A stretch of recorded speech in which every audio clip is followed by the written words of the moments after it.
ইমাম সাহেব, আমার কিছু কথা ছিল। হ্যাঁ বলেন।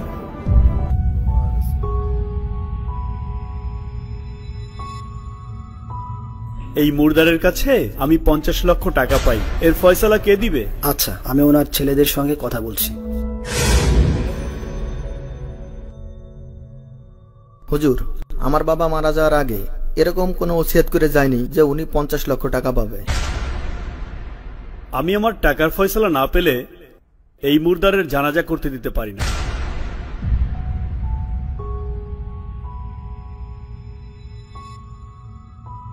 কি করবি এখন? তোর সম্পত্তির ভাগ থেকে দিয়ে দে। কেন আমার সম্পত্তি দেবো কেন? তোর সম্পত্তি দে। তোর সম্পত্তির ভাগ থেকে দে। তোর সম্পত্তি থেকে দে। আরে তোর সম্পত্তির ভাগ থেকে দে। শোন, তাহলে এক কাজ করি। বাবা তোর বলতে আসছে না কে 50 লক্ষ টাকা পাবে, আমরা সরাসরি বলে দিই দিতে পারবো না।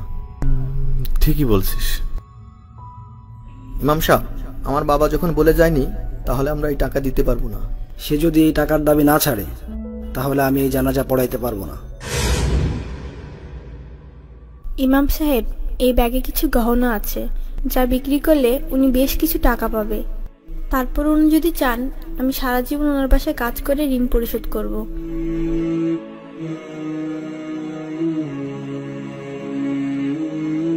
ইমাম সাহেব, উনার কাছে আমি টাকা পাই না, বরঞ্চ উনি আমার কাছে 50 লক্ষ টাকা পান। 50 লক্ষ টাকা পাবে? 50 লক্ষ টাকা? কি বলে 50 লক্ষ? বাবা তো এরকম কিছু বলে যায়নি। আর আমি আসলে এই 50 লক্ষ টাকার অরিজিনাল উত্তরাধিকারী খুঁজছিলাম।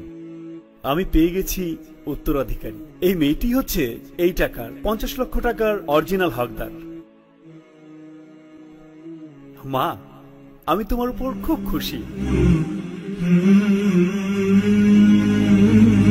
আল্লাহ তোমার আব্বুকে জান্নাতবাসী করুন, আমিন।